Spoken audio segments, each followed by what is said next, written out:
Now we have reached the final part of our program, a panel discussion on the benefits of monitoring educational indicators relating to living heritage. And it is my pleasure to introduce you to the panelists on our closing panel. So please turn your camera on as you are being introduced, and all other videos should be off. So first, I would like to introduce Lynette Schultz, Professor in the Faculty of Education at the University of Alberta in Canada, and Senior Specialist in the field of global citizenship education. Welcome, Lynette. And next, Nigel Encalada, the Director of Belize's Institute for Social and Cultural Research and a facilitator in the field of intangible cultural heritage. Welcome, Nigel. And now I would like to introduce Gyeon-Soo Han, Professor in the Department of Cultural Anthropology at the Kangwon National University in the Republic of Korea. And welcome to you, Gyeon-Soo Han. And finally, but by no means least, Sidi Traoré, who is responsible for the culture program of the Ministry of Culture, Arts and Tourism in Burkina Faso, and a facilitator in the field of intangible cultural heritage. Welcome to you, Sidi Traoré. So I would like to begin by asking Nigel to describe very briefly the work that has been done in Belize on integrating safeguarding living heritage into the school curriculum and how this benefits both the heritage. Hi, good day, everybody. In terms of the question, and Janet, Belize, I just want to emphasize the process that we have gone through here in Belize and the sort of developing a systematic approach to this endeavor. So Belize has one element listed on UNESCO's representative list, which is Garifuna language, music, and dance, and this is some element. Perhaps while Nigel is reconnecting, I could just explain that integrating living heritage in the formal education system in Belize has contributed to awareness raising about this form of heritage and overall safeguarding. And that this has been done by ensuring that living heritage learning strands have been incorporated into the national curriculum for pre-primary and secondary education in Belize, as well as a specific Belizean studies curriculum, which I believe also importantly that in the development of the curriculum, officials from the Living Heritage Department worked very closely with members of the Education Ministry, and that this has definitely contributed towards an ongoing discussion and cooperation between the two sides, which is one of the important outcomes of this. I'm going to have to move on. I do hope we get Nigel back, but I do have a question for the three other panelists with us, which is, what do you see as the main benefits of monitoring the educational indicators relating to living heritage? And you may wish to connect this with achieving and monitoring SDG 4. First, Gyeon-Soo Han, over to you. Good evening, everybody. And yes, I'd like to talk about basically how this culture monitoring process will support the change of education for international intangible cultural heritage. For example, in Korea, in olden days, before, the intangible cultural heritage are taught in the school as kind of, in terms of nationalistic perspective. For example, the students learn intangible cultural heritage to realize, to feel how great the Korean culture. But after SDG 4, and it is involved in this intangible cultural heritage education, we have changed up the different perspective. For example, in the beginning, global citizenship education, when UNESCO announced the global citizenship education topics and learning objective, many academic research institutions and teachers, and also the Education Bureau, they try to integrate this kind of global citizenship education TLO to the given Korean government educational curriculum. So the experts like ICCAP and also the APSEU, those institutions, they try to find similarity or how they include intangible cultural heritage to the official curriculum of all the subjects, not just for history and not just for social sciences. So this kind of developed materials will support the teachers. So they can teach intangible cultural heritage from the different perspective. Another one is, for example, cultural diversity issues. In Korea recently, the increase of international migration, the cultural diversity becomes very important educational agenda. And then in the beginning, the teachers, when they teach cultural diversity, they teach between cultures, for example, Korean culture and diversity between Korean culture and migrants. But some students begin to tend to think that cultural diversity matter is not their own, it's for the migrants, it's for the minorities. So the teachers begin to use Korean intangible cultural heritage to teach internal diversity of Korean culture. So the students began to learn every area has their own unique intangible cultural heritage. For example, mask dance, those Korean mask dances are different from the area. So the students begin to learn that cultural diversity matter is their own agenda, not just for the migrants, not just for the minorities.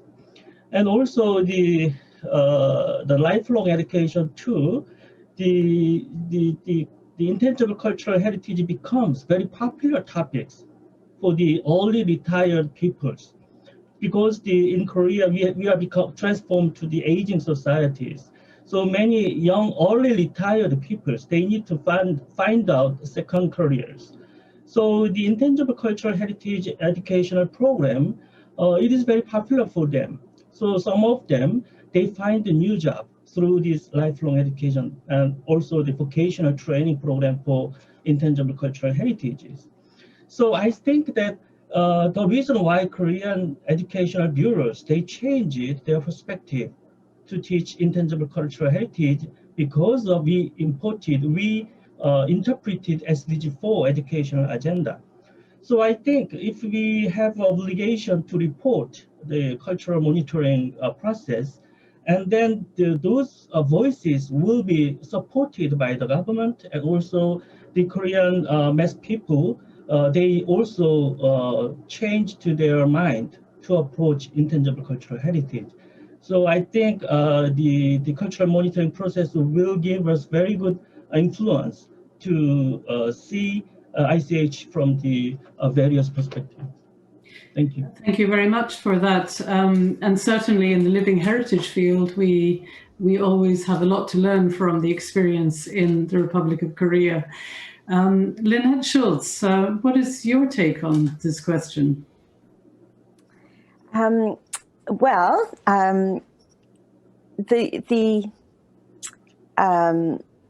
key thing that I want to speak about is the importance of monitoring and the normative processes that monitoring creates and how it reshapes education systems. So I think that we have to remember that education systems around the world over the past 20 or 30 years have been very focused on economic achievement, and that students are seen as human capital, and our systems are designed to for skilling and employability for students. And so culture has been really intentionally left out of that. And so this is such an exciting project to bring cultural heritage into, or to recognize it within this within schools and communities. So I think that if education is to contribute to pluralism and equity, democracy, peaceful coexistence, it is, we are required within the education system to address and to address and to bring out cultural our cultural existence. And so one of the things that's really important, because the system has been really defined and established, for an economic purpose, then this new kind of ideas need to come as multi-pronged approaches. And I see in the monitoring process that has been designed here that there is a unity in policy, in curriculum, in pedagogy, and so that really to create the change that we're after in bringing a cultural heritage and education together, this multi-pronged approach is necessary. And so in designing programs, I think that we need to be thoughtful going ahead to work at these multi-scalar levels within the education system to create the change that we're after. Thank you very much for that, Lynette, and reminding us again that, of course, education is a cultural practice also, and that this is really just about recognizing a reality. We would now be very interested to learn from Sidi Traoré about an African perspective on this question. Sidi.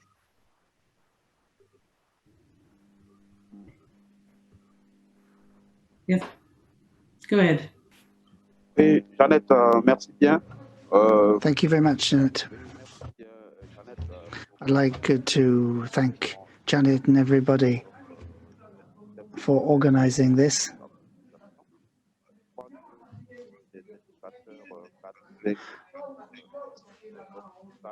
Unfortunately, the connection with Burkina Faso does not make it possible to interpret.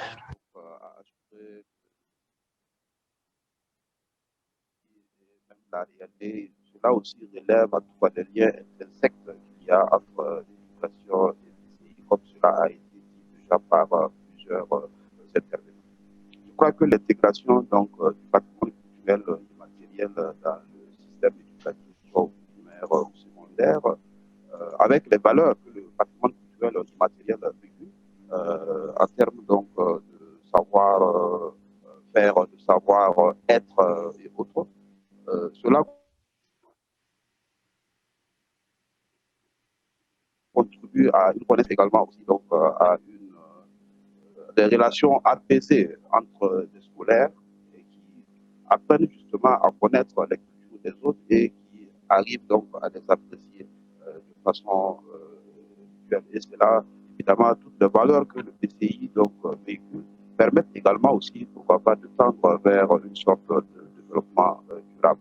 Mais également aussi, ce qui est important, quand on prend l'exemple spécifique de l'indicateur 5 donc, du cadre global des résultats, qui est donc relatif à l'intégration du PCI dans le système éducatif, et si nous prenons en compte le critère d'appréciation qui est lié à l'utilisation des langues maternelles, au Burkina, par exemple, des études ont révélé que l'utilisation donc, des langues maternelles dans le système éducatif apporte en termes d'accès des enfants au système éducatif une plus grande ouverture, mais également aussi en termes de réduction des coûts de ce système éducatif-là, il y a une réduction assez importante.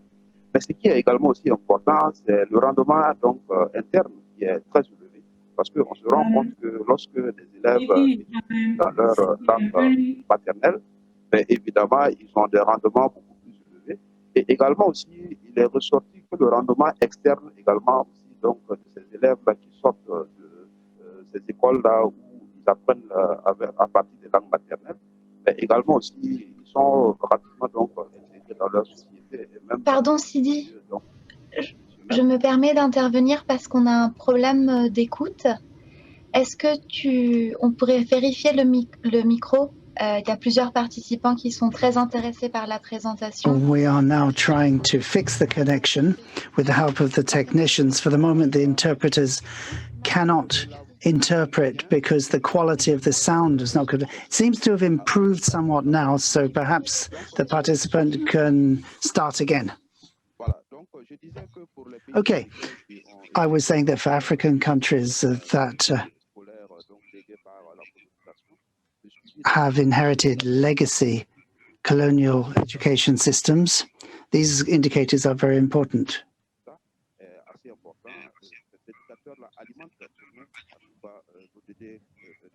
And for these, they feed into SDG 4. And what I was saying is that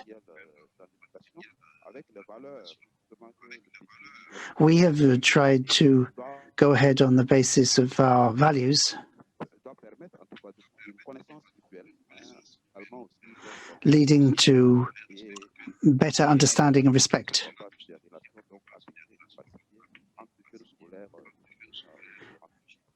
So that we could have peaceful relations between peoples of different origins. Also, what's important is to give new possibilities of learning based on what we call contextualized education, so that we can draw on input from different communities. As for the indicator we're talking about here,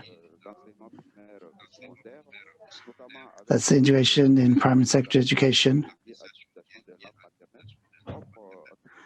Obviously, native languages are very important. There was a study here in our country, Burkina Faso, showing that when students learn in their mother tongue, obviously, they have much greater school success. But also,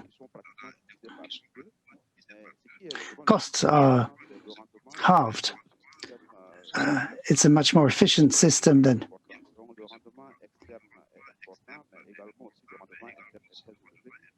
when we say efficiency, we mean internally and externally. So following these indicators is very important for us. It's important to achieve these SDGs.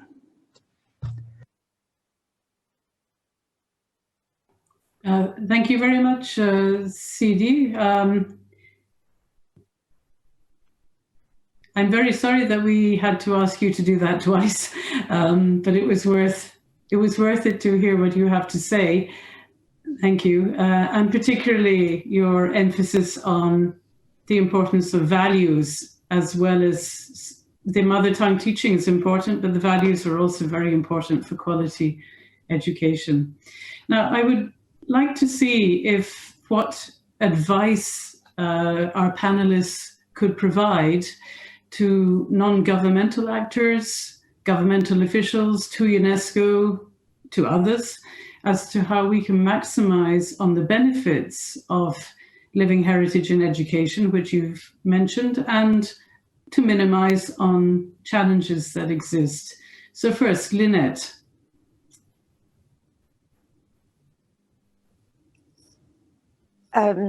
So one of the most important ways to achieve this is actually to bring the community and the school, the formal education, the informal education together, so that communities are working together to create an education system that reflects the cultural makeup of the community. So that would reflect the pluralism of the community. It would to identify cultural practitioners, to identify cultural leaders, and engage them in setting the policy, developing the curriculum, engaging in pedagogies that are appropriate, culturally appropriate, and where students and teachers experience deeply the kinds of knowledge that culture brings into their broader education. And in this way, you could really serve the ideas of pluralism and peaceful coexistence. Thank you very much indeed, Lynette. And I believe that Nigel is now back with us. So Nigel, we'd be very interested to hear from your experience, what advice you would have for others engaging in this enterprise. And I'll stick my video off in the hope it might help you to be able to stay online. So Nigel, please. Is Nigel with? Nigel, go ahead. Sorry, my apologies, Janet and everyone. My computer shut off just suddenly. But the one of the messages I wanted to convey has to do with the role of the state actors, the institutions that act on behalf of the state. It is important that those institutions that function as focal points, that they have some sort of strategy that has been developed that will allow for a closer collaboration between culture and education. In Belize, this is one of the things that we realized early. We weren't attached to the Ministry of Education. We were attached actually to the Ministry of Tourism, because at the time there was this emphasis on trying to promote the country as a cultural tourism destination and so on. So our work in terms of the developing cultural material and so was invested in that area. But once we got to implementing the convention in earnest with UNESCO support, we were able to, with some lobbying, create contact and synergies with the Ministry of Education, which eventually led us to reviewing and revising first the primary school curriculum so that intangible cultural heritage and living heritage could be integrated into the formal system. Simultaneously, what we started to do, because of our close links with communities, we started to emphasize and seek out communities and practitioners, knowledge bearers, who were interested in bringing forward and transmitting and teaching about their particular ICH element. And so we started to develop a systematic way of doing this. So you had a formal movement of aligning our work with the Ministry of Education. We had a non-formal mechanism with working with communities. But something our colleague, I think it was Lynette mentioned earlier, which is something is critical.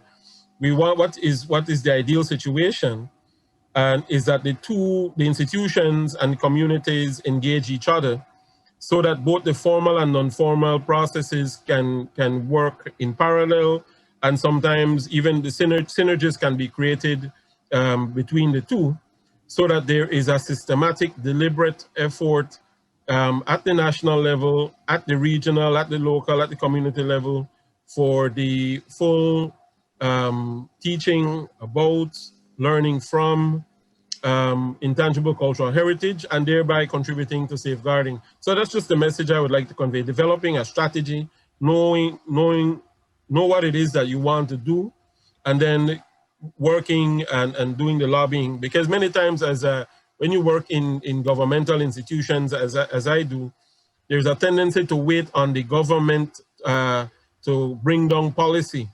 But oftentimes they themselves, because they're new to these positions, they themselves do not know what sort of policy direction they should undertake. So sometimes it takes people within the system to reach out, to lobby, and to provide some guidance, gently if possible, to provide guidance for that creating of synergies between culture and education. Thank you very much. And I'm so glad that we got you back for that, Nigel. Very interesting and very helpful. I would just like to remind our audience that there is an opportunity for questions, at least one or two questions, I hope. So if you have any questions, please do, I guess, put them in the chat box that they can be picked up from there. And what I will do is, because we are getting towards the end of the time for the panel, to give you an opportunity to think of your questions, I will actually go ahead to what I was going to do sort of at the end of the panel, but I will do it now, which is just to provide you with a summary of a few of the key results that came out of the expert meeting. So, excuse me, these key results, of which I have 4 for you here. First, that educational programs relating to living heritage have a strong potential contribution to make both to safeguarding this heritage, especially its transmission, but also to provide education of a much higher quality for all children, irrespective of their backgrounds.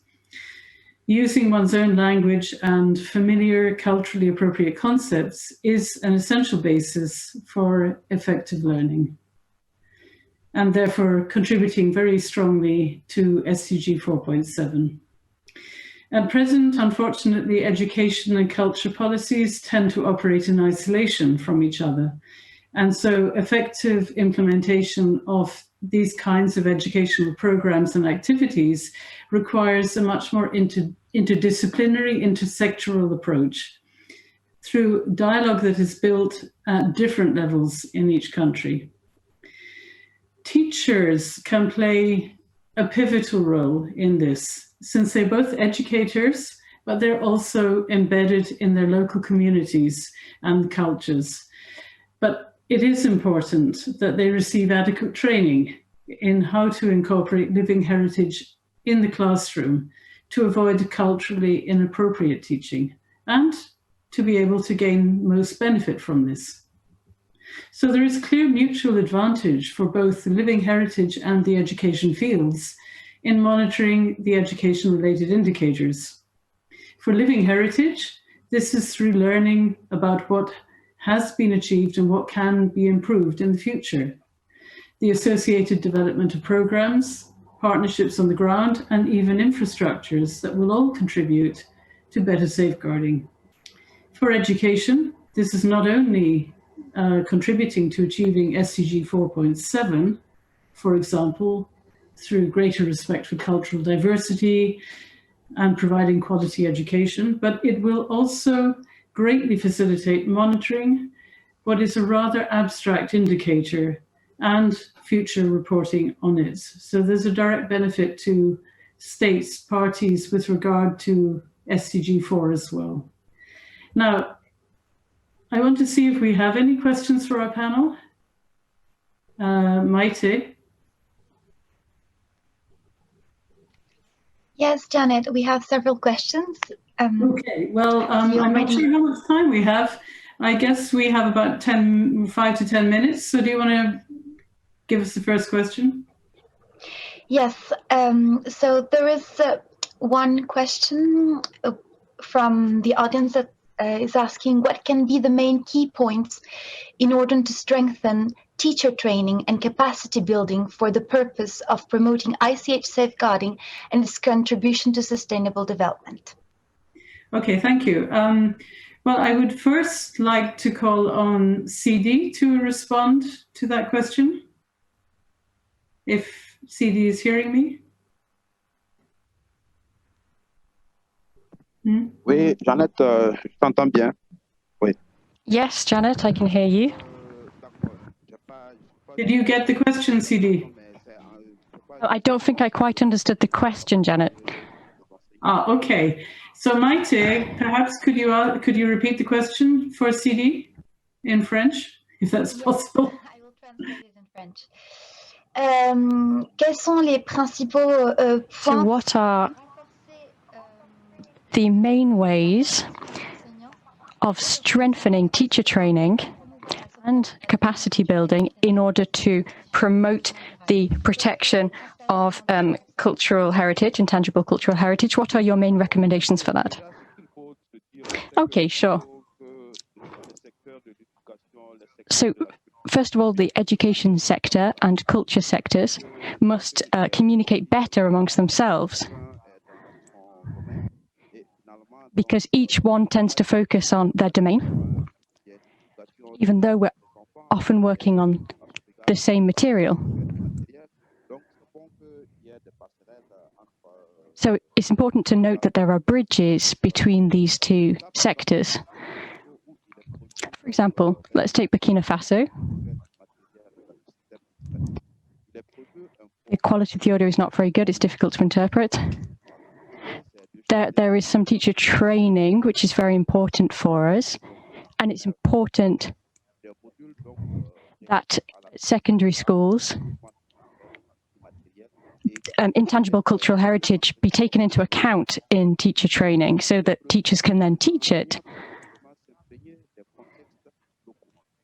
Teachers also need to be aware of the context, not only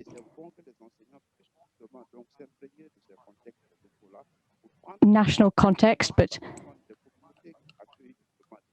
other contexts too, such as the community context.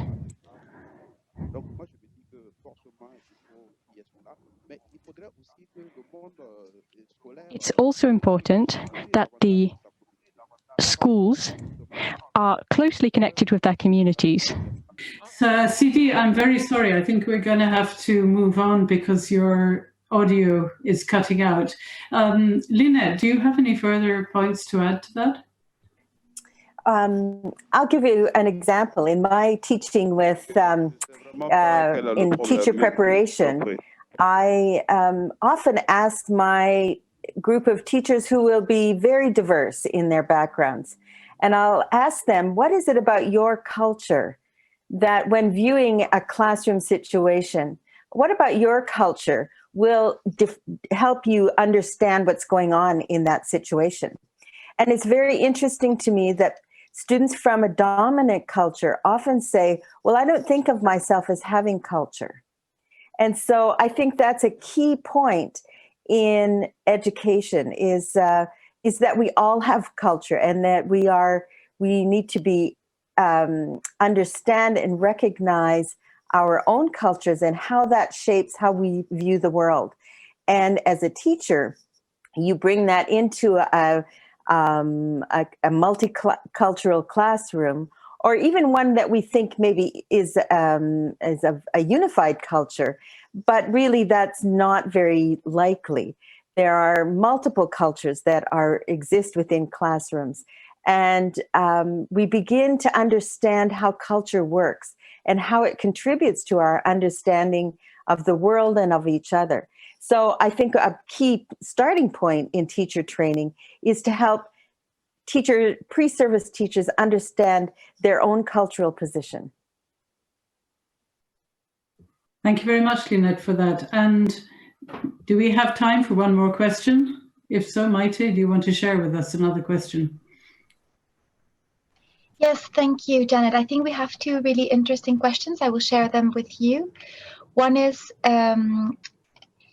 a question related to the current context, asking which is the biggest risk right now if cultural heritage is ignored in education.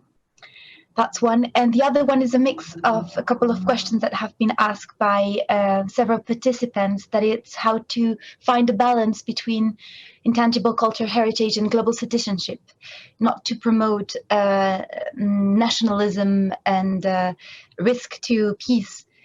So I'm making a sort of mix because it has been asked in different ways, but it's one of the concerns that has come out several times.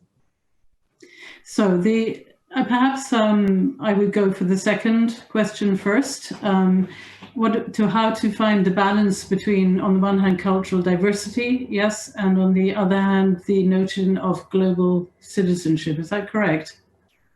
And to avoid a kind of nationalistic approach in all this, yes?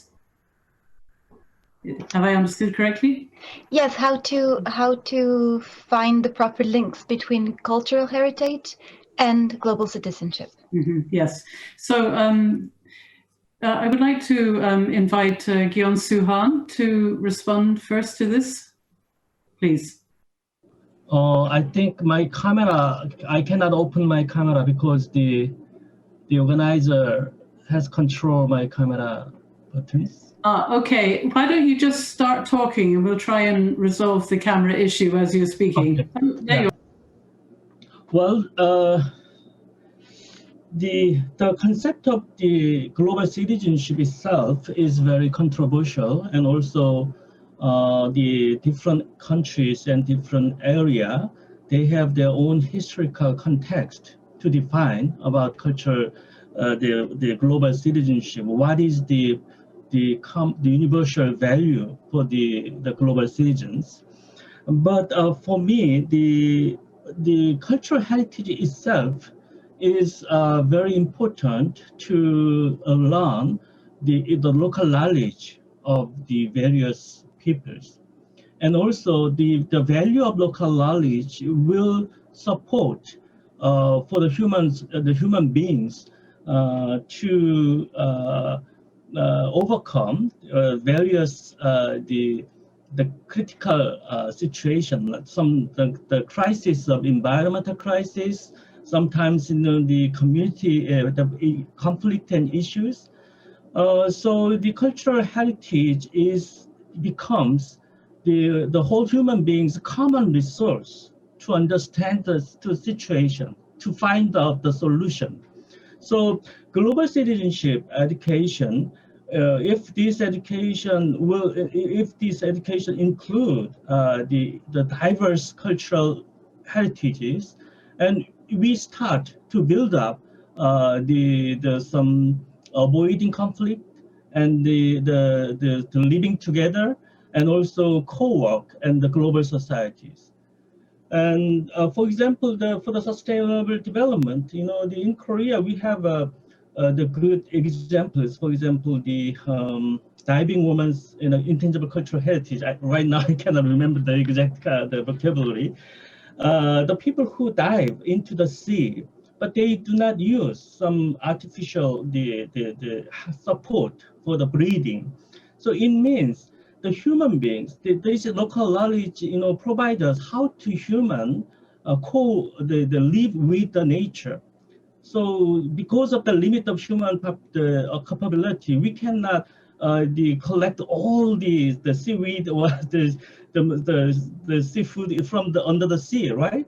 So I think this kind of the diverse stories and local knowledges, when we teach to the students will learn how to work together and make a peace in this world.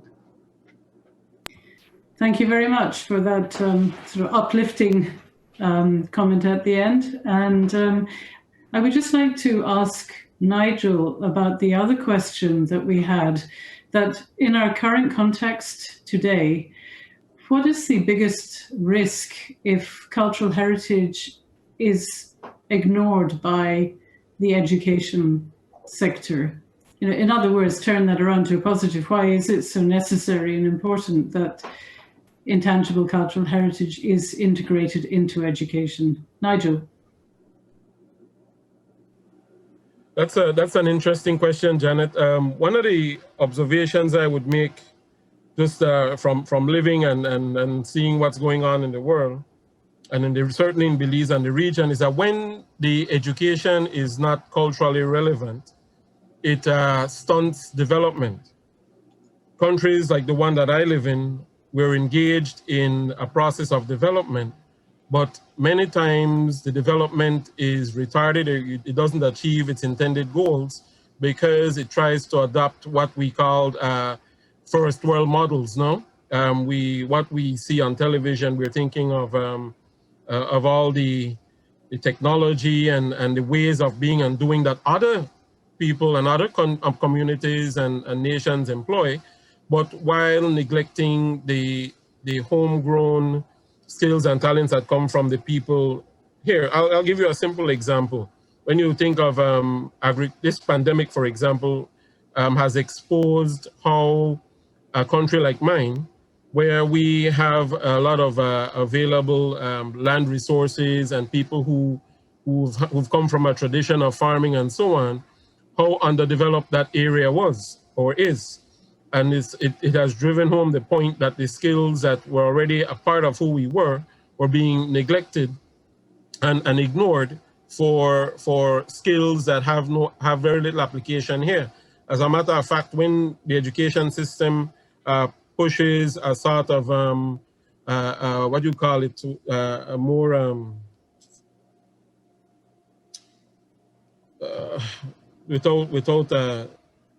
it pushes a sort of agenda that it's more important to be a doctor than a farmer. It's more important to be an architect than a boat builder and so on. So we neglect the fact that the bulk of our population have innate skills that are passed on from generation to generation, and we don't use those skills for own development. So we stunt ourselves. We prevent. So to make education culturally relevant, people become empowered. We begin to understand the linkages, because there are linkages. We begin to understand how the skills that we already possess can be used and integrated with what we're learning from an international education, you know, and from the global experience that we have. So we run the risk of just regressing over time. We run the risk of poverty, continued poverty, and general lack of development. Thank you very much, especially for turning a kind of negative into a positive also, to show that if we do integrate living heritage into education, it can really speak to the development needs of many countries. And I will just finish by mentioning an example from Scotland, where young men who had got into trouble with drugs, crime, were taught shipbuilding skills in the west of Scotland. And it really turned them around, and it turned their lives around in an astonishing way. That it's also about, as you say, it's about people being given the training to feel that they are useful in society also. So that, if I could just say something there. Sorry. Sorry, Nigel. I think we need to now conclude. I know you've got a lot of interesting things to tell us. Sure. We'll hear them. But can I just suggest two things as I wrap up this panel? First, I see there are some very interesting comments coming through in the chat. If you have examples you want to share, I'm sure the Secretariat would love to receive them from you. And second, even maybe there's a way of continuing this conversation in another forum online. That's me done with the panel. I would just like to thank our panelists very much for some extremely important points you've made. And I apologize for the very short time that you've had to do that. And I hand over to you, Suzanne. Thank you very much, Janet. Thank you.